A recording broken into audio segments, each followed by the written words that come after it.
Hoje é dia 6 de abril de 2020, nós estamos em meio à pandemia de Covid-19 se alastrando no Brasil. Pelos números oficiais, nós temos o registro de 12.056 casos com 553 óbitos. E o que motivou nossa live de hoje foi que nós estamos vendo notícias frequentes, com certa frequência e não oficiais, de complicações graves e óbitos em mulheres no ciclo gravídico puerperal. Então, como é que a gente vai interpretar isso no contexto atual da pandemia? Então, vejam, é bem complexo falar sobre isso no meio da pandemia e as pessoas ficam exigindo evidências de altíssima qualidade que a gente não vai ter, muito possivelmente, até o fim da pandemia, e a gente vai ter que reagir na medida em que forem surgindo os diversos desfechos, de forma a ter uma resposta imediata e dar orientações com base nos números que a gente tem e entendendo com base no racional e no contexto que a gente tem. Então, até bem recentemente, quase todas as séries publicadas, elas falavam de 0% de letalidade em gestantes, o que era muito baixo comparado aos números que a gente tinha de SARS e de MERS. Então, a mortalidade na SARS chegava a 18%, na MERS a 25%, e quase todas as séries mostravam 0% de mortalidade em gestantes. Então, eu digo quase todas as séries, na verdade, todas as séries. E o que é que mudou de um tempo para cá? Primeiro, apareceram esses dois óbitos que estão na divulgação dos números oficiais do Ministério de Puérperas. E nós temos também alguns óbitos que apareceram na mídia. Eu vou falar aqui dos que a gente conseguiu. Não é uma investigação epidemiológica, porque a gente não tem acesso ao prontuário. Mas nós temos o relato do caso da Bahia, de Rafaela Silva de Jesus, com 28 anos, 7 dias pós-cesárea, ela desenvolveu um quadro de insuficiência respiratória, morreu enquanto aguardava o transporte da UPA para a UTI. Era uma gestante de Trancoso que foi para Itapetinga, mas a UPA não tinha condições, ela tinha que ser transferida para uma UTI. O laudo de Covid só chegou 2 dias depois. A gente não tem comorbidade, só que ela tinha feito o tratamento de fertilização. No Recife, também tem a disponibilidade de informações de Viviane Albuquerque, 33 anos, difere em alguns registros, mas parece que ela foi internada com 31 semanas, com tosse e febre, fechou diagnóstico de Covid. Na quinta da semana passada, foi levada para a UTI. Na madrugada do sábado, submetida a cesariana e morte materna no domingo. Ela era fisioterapeuta, nossa colega da área de saúde, saudável, já tinha filhas gêmeas, e esse bebê prematuro ficou entubado em estado grave, já tinha tido uma parada cardiorrespiratória na UTI. E finalmente, no Rio, não consegui descobrir o nome da gestante. Se vocês conseguirem, me avisem, por favor. E também, se quiserem acrescentar mais dados de outros casos. Uma mulher de 29 anos que estava internada em Acari, no Hospital Municipal Ronaldo Casola, desde o dia 23, com um quadro de insuficiência respiratória grave. No dia 25, porque o estado de saúde se agravou, e tem sido essa a recomendação: se há um agravamento do estado de saúde, interromper a gravidez, porque há indícios, pelas recomendações da China, que é que tem a maior experiência até hoje, que a interrupção da gravidez pode melhorar o prognóstico. Então, os médicos resolveram fazer uma cesariana e ela morreu no dia 4, com diagnóstico confirmado de Covid-19. A gente tem ainda nos no site do Royal College, o último guideline que foi publicado no dia 3, eles falam de um relato de caso de morte materna que saiu na mídia, mas que também eles não investigaram. E a gente tem notícia de New York de 2 casos que não foram de morte materna, mas foram de near miss, de mulheres que agravaram no periparto, durante o trabalho de parto ou no pós-parto, com deterioração súbita. Eram mulheres previamente não tinham sintomas de Covid. Uma fez clínica de febre intraparto, evoluiu com um primeiro diagnóstico de coraviridianite, fizeram antibióticos, mas ela acabou desenvolvendo hemorragia pós-parto. Ela foi submetida a uma cesariana, precisou ser entubada, ventilada, e depois é que pensaram em Covid. E a outra, só no puerpério, mais de 60 horas pós-parto, é que foi apresentar o quadro de insuficiência respiratória por Covid. Então isso veio mudar.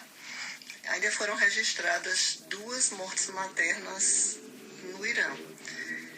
Então a gente está bem preocupado porque há uma diferença bem importante da taxa de natalidade aqui no Brasil para a China.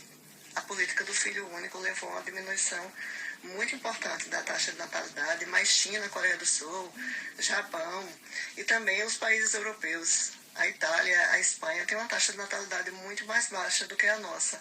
Então nós temos muitas gestantes no Brasil e a nossa assistência pré-natal já sofre de problemas crônicos. A gente ainda estava lidando, antes da pandemia, com uma razão de mortalidade materna um pouco acima de 60 por 100 mil nascidos vivos. Então, há importantes diferenças com esses países. E também a gente está esperando ainda mais dados dos Estados Unidos. Mas isso é o suficiente para que a gente fique preocupado com as repercussões, e eu queria realmente fazer um apelo para que a gente possa investigar esses casos, que eles sejam relatados. Nós já criamos um grupo, o grupo brasileiro de investigação de Covid-19 e gravidez. Eu vou disponibilizar o e-mail para que qualquer pessoa que saiba de casos graves e mortes por Covid-19 e gravidez, ou Covid-19 e morte no ciclo gravídico puerperal, por favor, comunique a gente. Quem tiver dados dessas gestantes, que possa colocar as equipes em contato com a gente para que a gente possa fazer essa investigação, e também que a gente possa ter acesso a esses 2 casos que já foram relatados no Ministério, porque não dá para falar sobre morte materna sem estudar minuciosamente o que aconteceu. O que chama a atenção? Que todos esses casos aconteceram no 3º trimestre do período periparto no puerpério. Então não dá mais para falar que há uma letalidade 0 de Covid-19 na gravidez, no parto e no puerpério. E a gente ainda lida com todas as dificuldades que a gente não sabe. Quantas gestantes foram testadas? Só os casos graves foram testados? Quantos foram os testes? E a gente precisa de dados para comparar a letalidade que se tem aí de Covid-19 na população geral com a letalidade da Covid-19 na população gestante. Mas há algumas modificações no organismo da gestante, e no puerpério nós temos que podem justificar complicações por vírus respiratórios. Então, primeiro, as alterações imunológicas, eu não vou me deter muito, porque este vídeo aqui é para leigos, mas nós temos alterações imunológicas importantes na gravidez, e os chineses falam bastante do desvio para a via T-helper 2, cujas implicações ainda não são bem conhecidas no contexto da Covid-19. Isso precisa ser mais bem estudado. mas também as modificações no sistema cardiorrespiratório.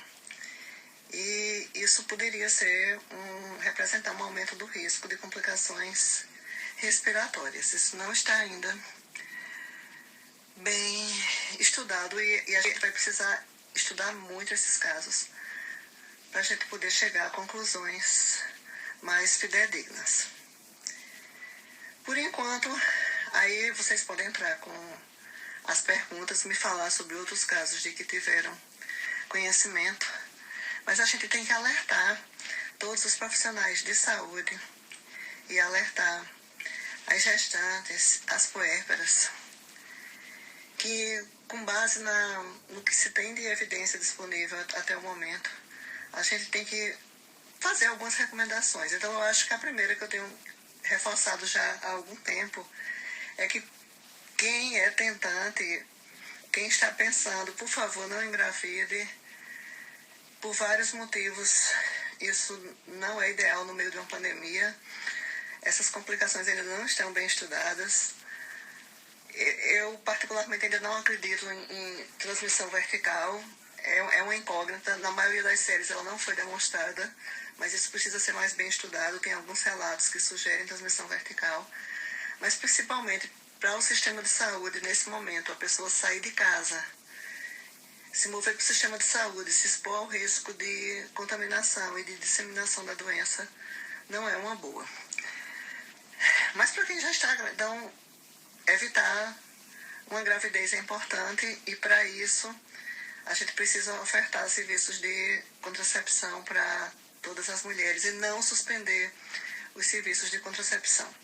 Mas para quem já está grávida, o que fazer?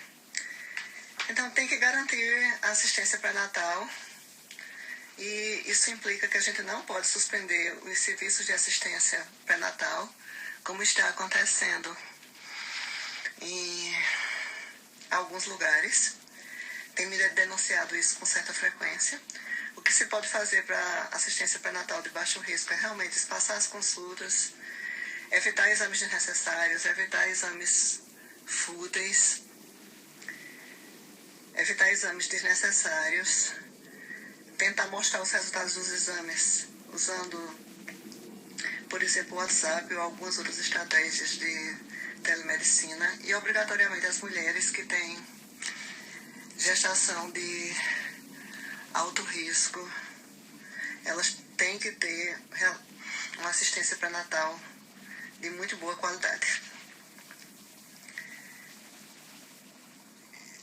Existem evidências de que Covid na gravidez, que a mulher superou, pode levar à restrição do crescimento, pode levar à prematuridade, não está muito claro ainda.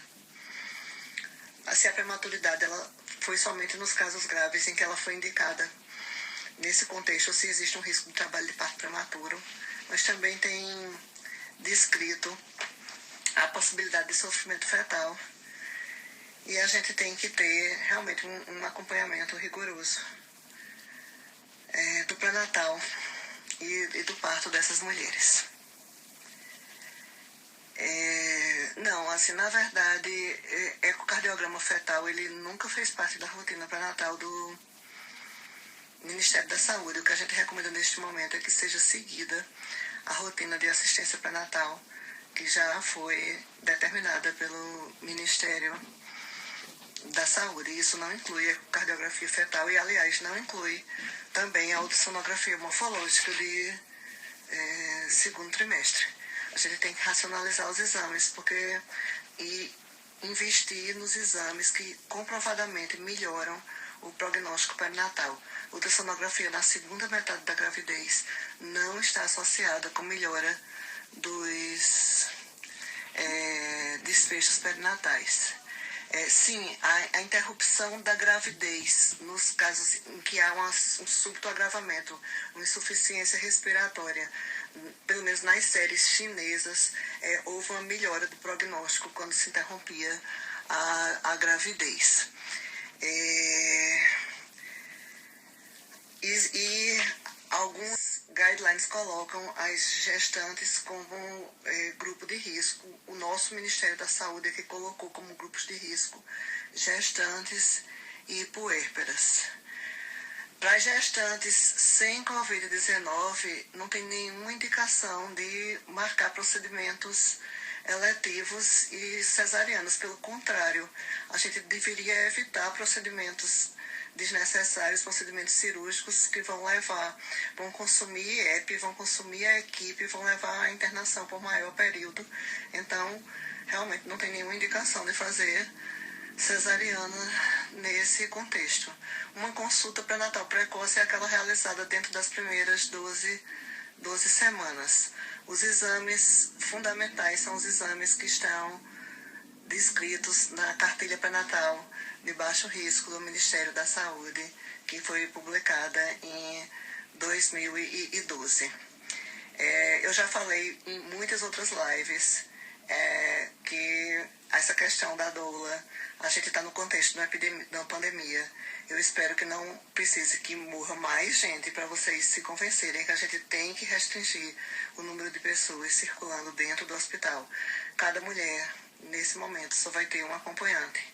E vamos torcer para que não chegue ao ponto de que os hospitais estejam tão superlotados, tão sobrecarregados, para que, ao ponto de que, infelizmente, não se permita a presença de nenhum acompanhante. Por enquanto, a recomendação tem sido que se garanta a lei do acompanhante, mas um acompanhante por mulher, porque a gente precisa diminuir a circulação de pessoas dentro do hospital. Se esse acompanhante vai ser a doula da mulher ou vai ser alguém de sua família, ela é quem decide e isso vai fazer parte do plano de parto.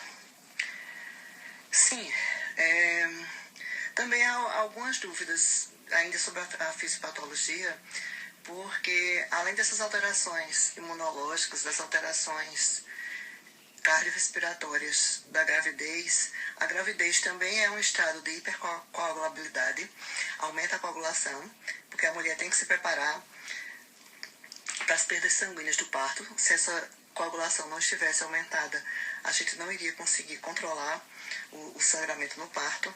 E talvez um estado de hipercoagulabilidade esteja envolvido na fisiopatologia das complicações da CIRAG, da síndrome respiratória aguda grave na COVID, e essa hipercoagulabilidade na gravidez, que ainda é aumentada no puerpério, poderia ter um papel.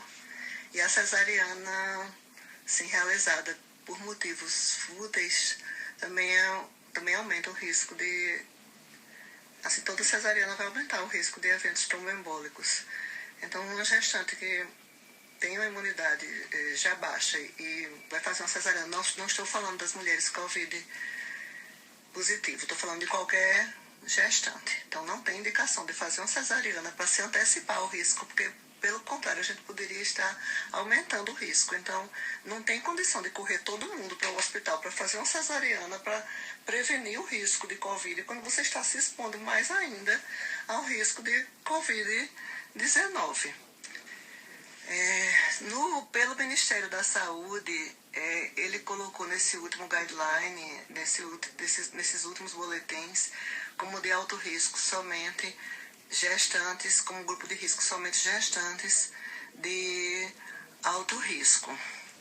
Se o tratamento com anticoagulantes é ou não efetivo para tratar a CIRAG, a gente precisa de melhores evidências de estudos clínicos.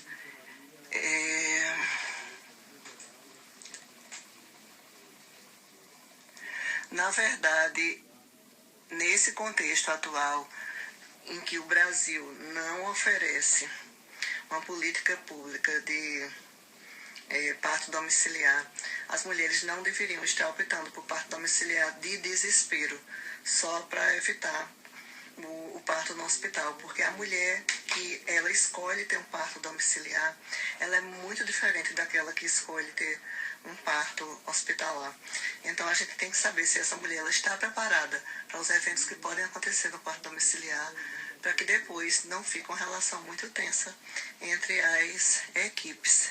E ainda por cima, essas equipes voluntárias, vocês têm que entender que neste momento, a maioria das pessoas profissionais de saúde, elas estão todas engajadas e estão sendo, e em breve vão ser todas convocadas para o trabalho dentro dos hospitais. Então, criar grupos voluntários de atendimento ao parto neste contexto e elas irem atender partos em domicílios, sem equipamentos de proteção individual, sem equipamentos para prestar melhor assistência ao parto, realmente é absurdamente utópico no contexto atual em que a gente precisa que esse material esteja disponível dentro dos hospitais, porque até mesmo dentro do cenário de assistência a um parto domiciliar, os profissionais eles vão precisar de equipamentos de proteção individual, eles vão precisar estar sendo protegidos, porque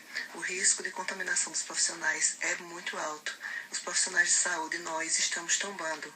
A nossa colega gestante que morreu, ela era fisioterapeuta. Em Recife morreu uma técnica de enfermagem.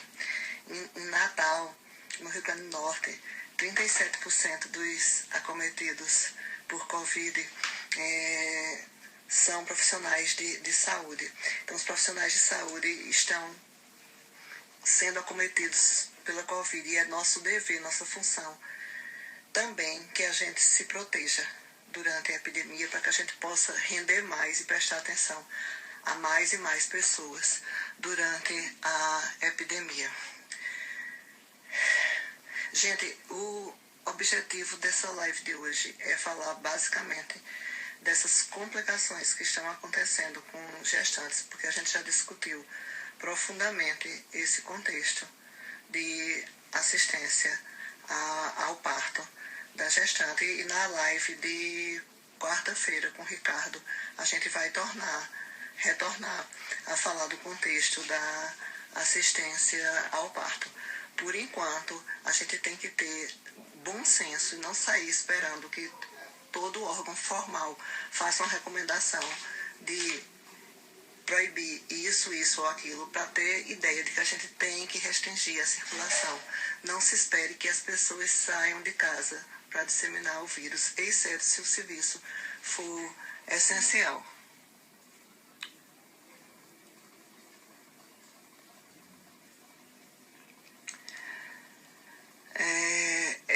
Essa correlação dos níveis de vitamina D foi obtida de estudos ecológicos e não está confirmada até o momento, e a suplementação com vitamina ela não está indicada com esse objetivo. Os estudos não comprovam a transmissão vertical até o momento. Assim, tem alguns relatos de casos que sugerem transmissão vertical, mas eles foram incompletos. Os recém-nascidos que tinham IgM, eles não tinham swabs positivos quando foram testados com RT-PCR, e é muito incerto ainda se existe transmissão vertical. Nesta altura eu apostaria que não, mas a gente precisa de mais estudos. Dos recém-nascidos das puérperas que morreram, a gente não tem resultados, pelo menos não foram divulgados. Vocês têm que entender que a gente está falando desses casos que surgiram na mídia.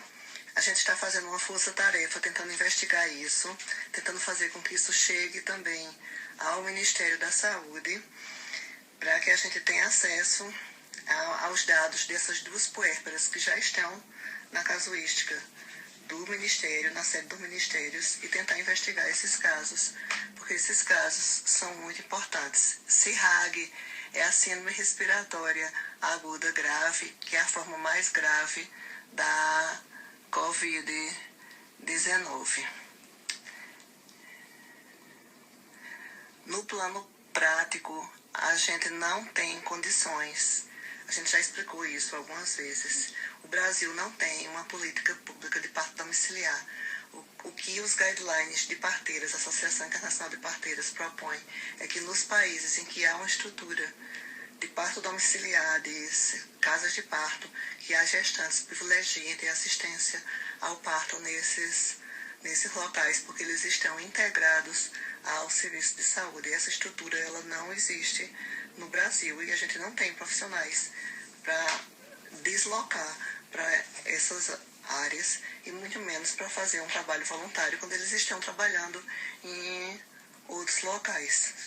Na verdade, assim, todo mundo está trabalhando loucamente. Eu estou aqui, olha, cheia de olheiras, porque realmente não estou conseguindo dormir, acumulando a função de estar na assistência, estar escrevendo guidelines, estar estudando, estar fazendo divulgação científica.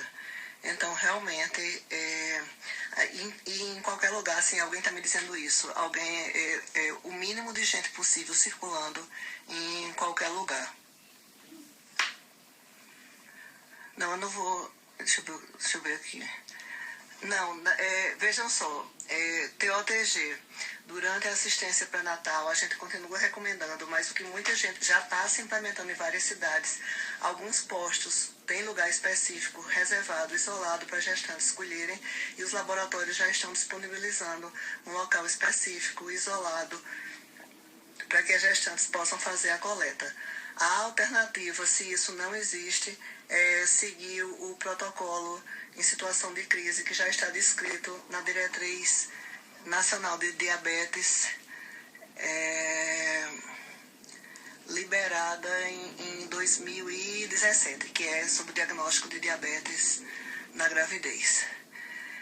A gestação gemelar, ela precisa fazer uma ultrassonografia precoce para estabelecer a corionicidade e a partir daí o número de ela é uma gravidez de alto risco, ela vai seguir uma periodicidade diferente porque ela não é considerada gravidez de baixo risco, tem que ir para o acompanhamento pré-natal de alto risco e o número de ultrassonografias vai depender muito desse desenrolar, se é uma gravidez mono-mono, se é uma gravidez mono-di ou se é uma gravidez dicoriônica diamniótica. Então, monoamniótica, monocoriônica, monoamniótica ou monoamniótica dicoriônica ou dicoriônica diamniótica. Então, isso difere bastante e foge da discussão aqui neste momento.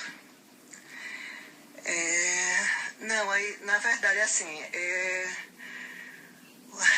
eu já falei isso, as maiores séries não mostram transmissão vertical. Só alguns relatos de caso que foram publicados mostrando IgM no recém-nascido, mas que precisam ser mais bem avaliados.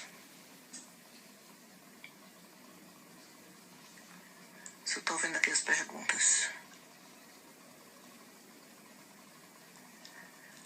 Olhe, Alex, não, veja só, conduzir ensaios clínicos randomizados em gestantes antes que esses estudos clínicos randomizados sejam feitos na população geral é até antiético. A gente nem deve testar droga em gestante sem que elas tenham sido utilizadas primeiro na população geral.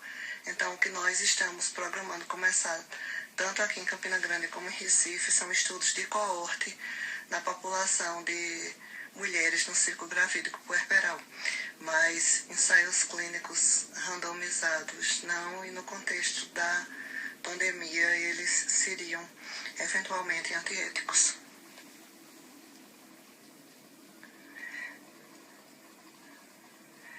Voltando para o que partogonismo está dizendo. Parto domiciliar tem que ser um desejo verdadeiro da mulher. Tem que ser um desejo verdadeiro e não uma questão de conveniência, porque essa mulher vai ser muito diferente e ela pode não estar preparada para tudo que envolve um parto domiciliar, fora que não existem essas equipes. Não tem condição de se transpor, de se materializar em equipes do nada, sem equipamento, sem o mínimo em termos de instrumental, em termos de insumos, em termos de equipamentos de proteção individual, para essas equipes se mobilizarem e irem para os domicílios das mulheres que, de repente, mudaram de plano.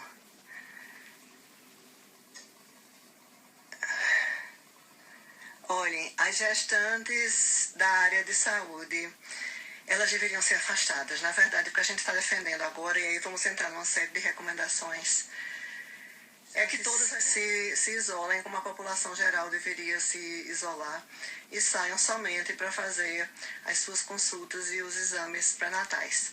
E as gestantes que estão trabalhando, e aí eu tenho alguns posts, o que a gente poderia fazer para garantir o afastamento das gestantes, que se baseiam na nossa compreensão da CLT ou em atestado médico, considerando o risco gestacional e o contexto da pandemia. Por favor, procurem esse post, porque deve estar, acho que foi um post do dia de ontem, em que eu oriento como eu faço para me afastar se eu estou gestante, trabalhando na época de pandemia. E certamente a gente tem que proteger as gestantes. As puérperas, elas já estão protegidas pela licença maternidade, mas a gente tem que proteger as gestantes e as lactantes. Eu já falei sobre o TOTG. A gente continua achando que é um exame muito importante, mas ele pode ser operacionalizado para ser realizado numa área isolada, em que fique só a gestante, sem ser cercada por outras pessoas.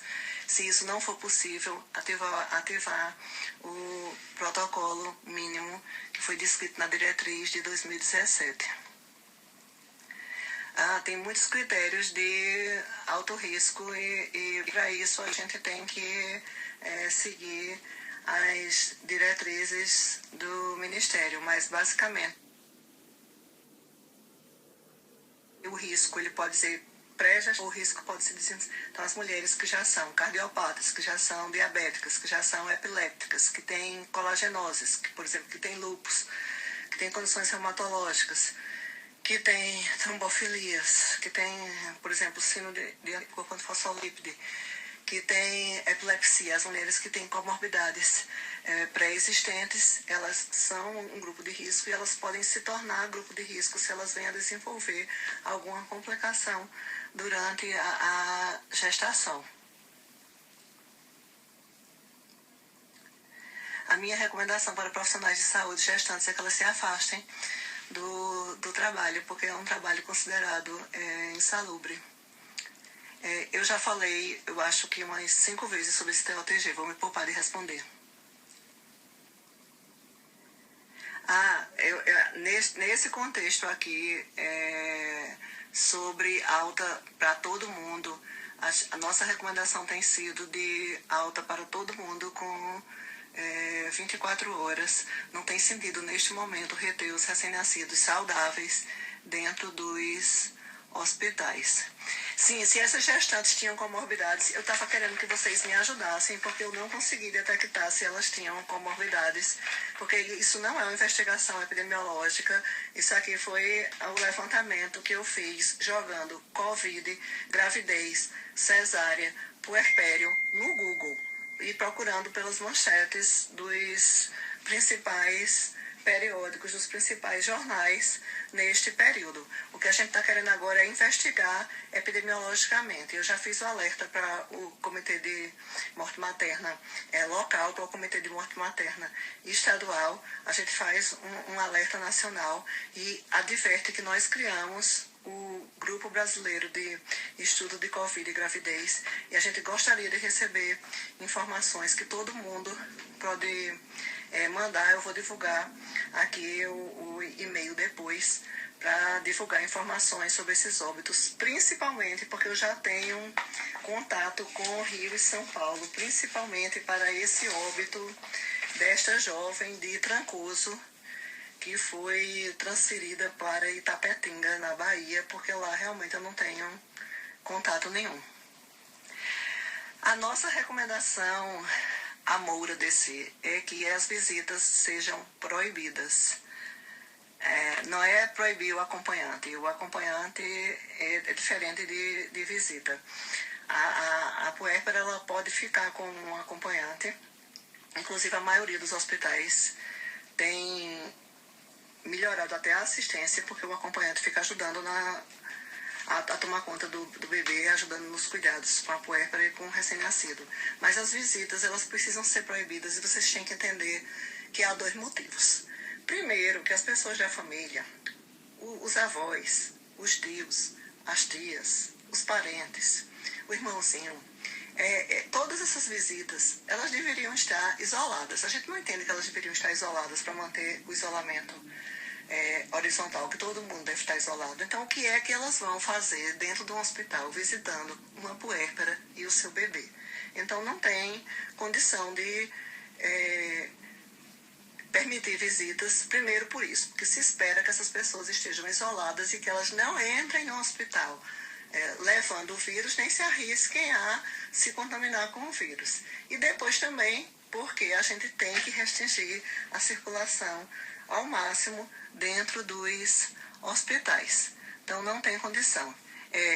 Eu acho que exatamente para que a gente possa proteger as nossas colegas que estão gestantes, profissionais de saúde, e possa fazer com que elas se isolem em casa, e que tenham esse direito de se isolar em casa, a gente precisa garantir que todos os outros profissionais estejam em plenas condições de trabalho lá no front, lá na linha de frente. E é por isso que não sobra profissional para atender a esses planos de fazer uma força-tarefa de atender todos os partos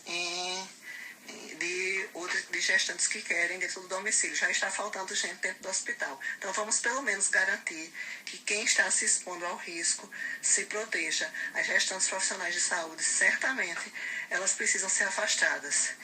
E nós temos aquela resolução da CLT que foi corroborada pelo Supremo Tribunal Federal.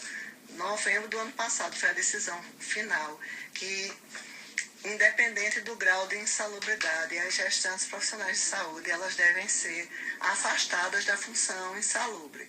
Então, isso não significa dizer que elas necessariamente vão ficar de licença, mas que elas podem ser realocadas, por exemplo, para trabalho em home office, para trabalho burocrático que elas possam fazer em sua residência. São essas diretrizes que minha querida colega Flávia está referindo, porque em 2017 um grupo fez o consenso de diabetes na gravidez. Então, aí essas diretrizes, basta colocar. Diretriz brasileira, consenso brasileiro, diabetes e gravidez, 2017, que está em português no Google, e aí a pessoa obtém essa diretriz brasileira de diabetes. E aí pode estudar todos esses critérios para implementar na sua unidade de saúde.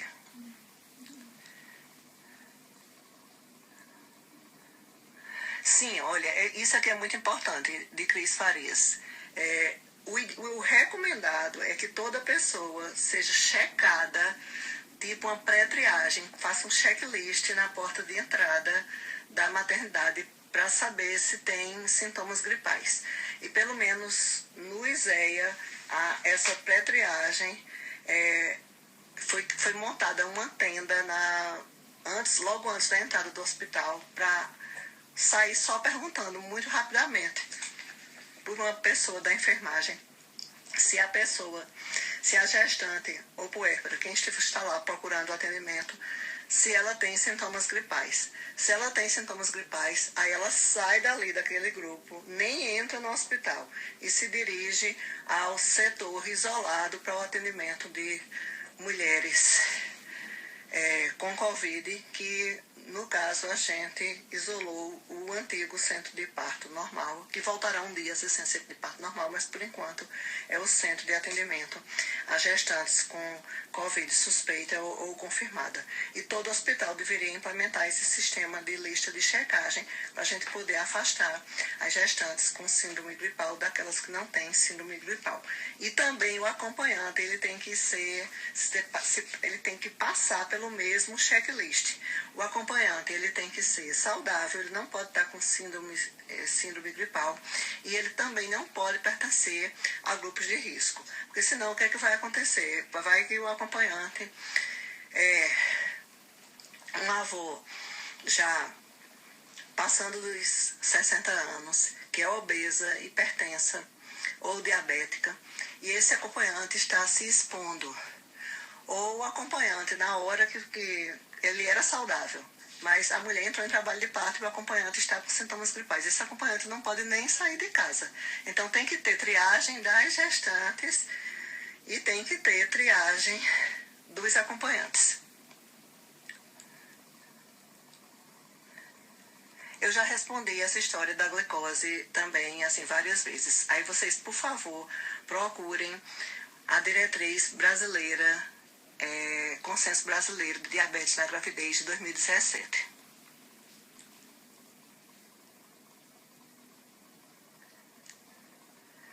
Quem tem diabetes gestacional e quem tem qualquer complicação na gravidez é uma contraindicação a parto domiciliar.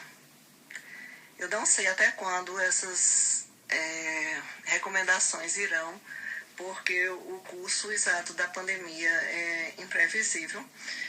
Eu acho que nós vamos passar muitas semanas ainda falando sobre isso e não tenho como dizer quando é que essas recomendações vão se encerrar neste momento. A gente não consegue... Oi, Luciano, meu amigo. Beijo pra tu.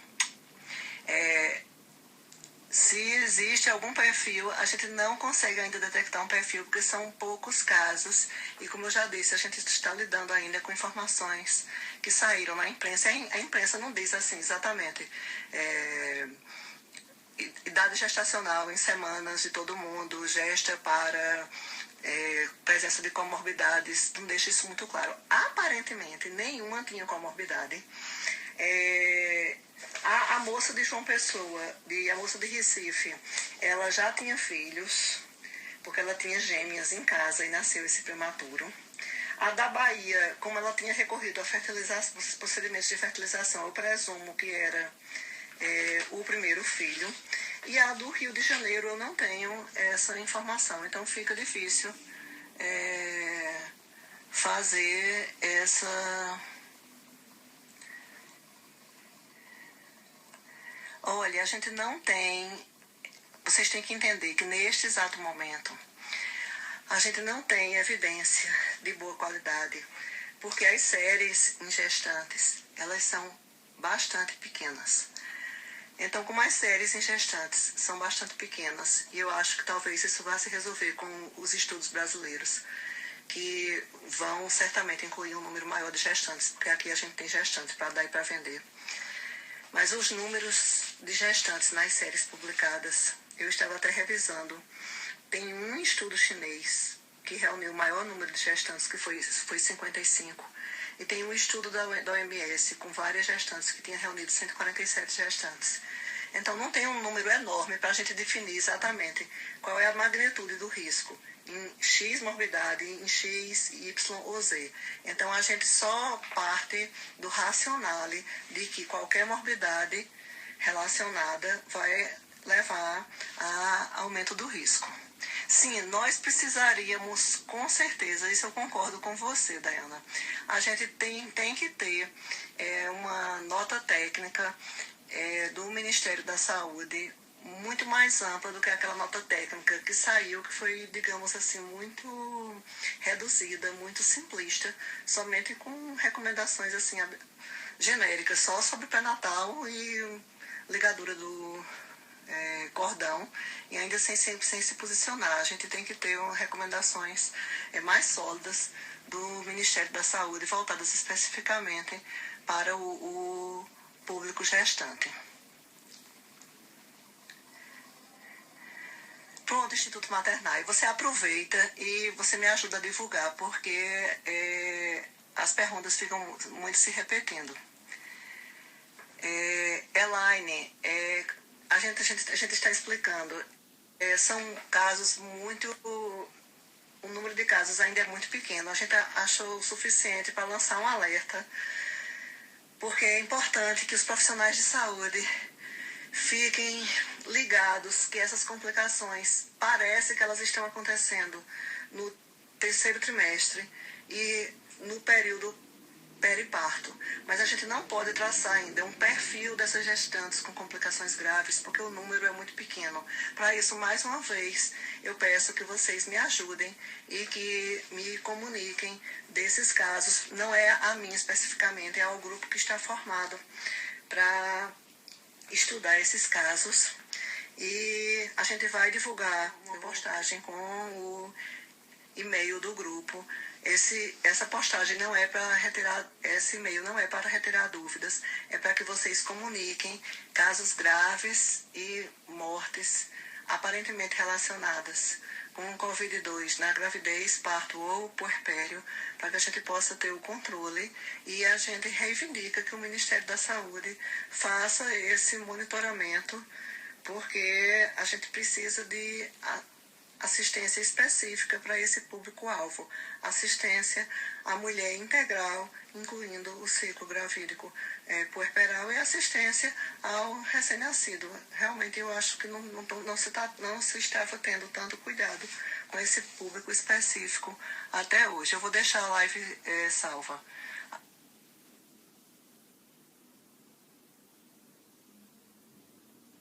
Alguma recomendação sobre alta pressão eu já dei. Ou aqui para evitar a ultrassonografia desnecessária, é de pessoas que estão bem e pessoas que atendem ao hospital de baixo risco. Se a mulher está sangrando e tem uma hemorragia do primeiro trimestre, tem qualquer critério de risco, ela realmente tem que procurar o hospital, e ela vai ter uma boa indicação de fazer uma ultrassonografia e, se necessário, fazer um controle. A morfológica de segundo trimestre, ela não é um exame de rotina do SUS, e na verdade ela nunca foi, então ela não chegou nem a ser incorporada ao exame de rotina do SUS. Nesse contexto, como ela não modifica os resultados perinatais e a gente não tem como lidar com o excesso de exames dentro do sistema, é um exame que poderia ser dispensado. Digiane, essa mulher, essa moça da Bahia, você obteve essa informação do prontuário?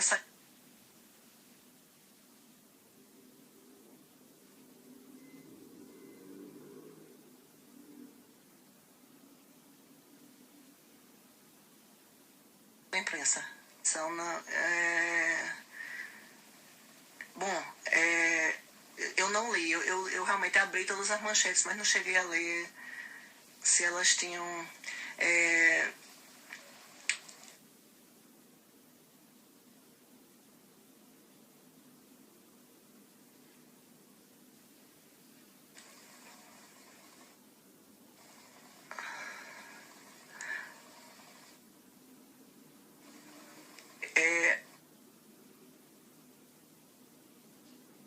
a maioria...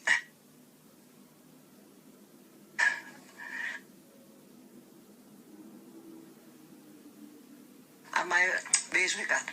A maioria das mulheres altura pélvica ser avaliada pré-natal, porque tem orientações específicas. A gente define puerpério. O puerpério, por definição, são os 42 dias que se seguem ao parto.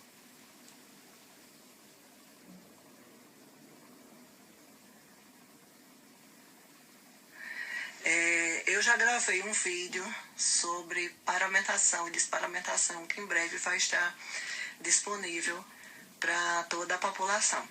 Porque mesmo no contexto da assistência ao parto normal, nós vamos, das mulheres sem Covid-19, nós vamos precisar estar paramentadas. E aí é bem interessante as mulheres saberem disso, para elas não se assustarem quando encontrar a gente paramentado. Se for só para uma ausculta, não. Basta realmente a máscara, o gorro e os óculos protetores. Mas toda vez que for prestar assistência ao parto, se a pessoa for fazer algum procedimento, vai haver necessidade da paramentação completa, que vai incluir, além de gorro, máscara, óculos protetores, ou de preferência o face shield, o protetor facial, do avental, para a proteção da equipe. E restringir ao mínimo o número de pessoas presentes na cena do parto. Então, não dá para ficar tendo 2 obstetras, 3 pediatras, 5 estudantes, não, até porque não é hora. Então, a gente precisa ter uma pessoa que vai fazer a recepção, a assistência ao parto, outra que vai prestar o acolhimento ao recém-nascido e considerar seriamente se o pediatra vai ser absolutamente necessário para ele não ficar entrando, desparamentando em todos os partos. Se o bebê nasce bem, se é um bebê a termo, tudo está antecipado que ele vai nascer bem, ele pode ficar de sobreaviso e só depois proceder ao exame do recém-nascido. Esse vídeo de...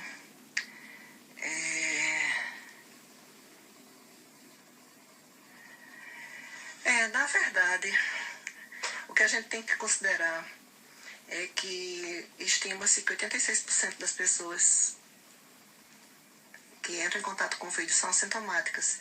E embora elas tenham menor carga viral, elas podem transmitir assintomáticas. Então a gente deve estar considerando a priori que existem várias pessoas assintomáticas circulando e é por isso que a gente vai garantir proteção para todas as pessoas.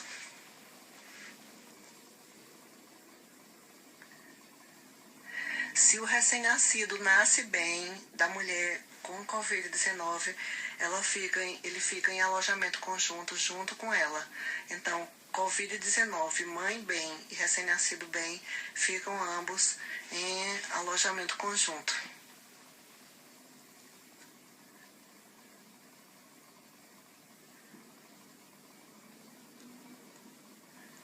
Sim, olha, Annelisa, você lembrou mesmo que eu botei as recomendações de paramentação e desparamentação no protocolo do ISEA, que está no meu blog. Mas é porque, para completar, para ficar mais fácil das pessoas, dos profissionais de saúde treinarem, eu também gravei um vídeo. Na verdade, eu passei o domingo dentro do hospital gravando vários vídeos para poder fazer o treinamento da equipe com a sequência de paramentação e desparamentação. Olha, específico para vocês, crianças, profissionais de saúde, sobre paramentação e desparamentação, a gente vai voltar a falar depois.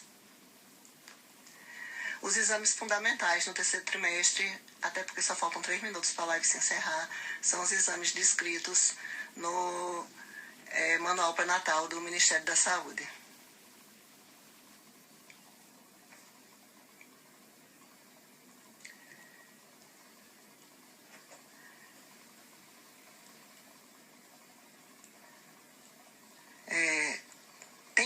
Tem muitos esclarecimentos, como estão lembrando, no protocolo do ISEA, que eu já disponibilizei no meu blog, Estuda Melânia, no blogspot.com, e vocês podem ler o protocolo do ISEA, para a gente tirar mais dúvidas, porque só faltam 2 minutos para encerrar, porque eu entrei um pouquinho antes, aí daqui a pouco a live se encerra.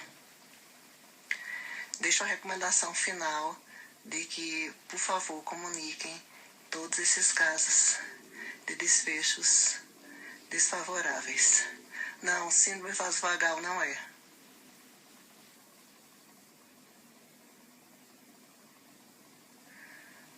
Olha, eu não sei como é aí no serviço de vocês, mas a gente não deixa as mulheres com suspeitas junto das outras, não. Os exames a gente já falou muito.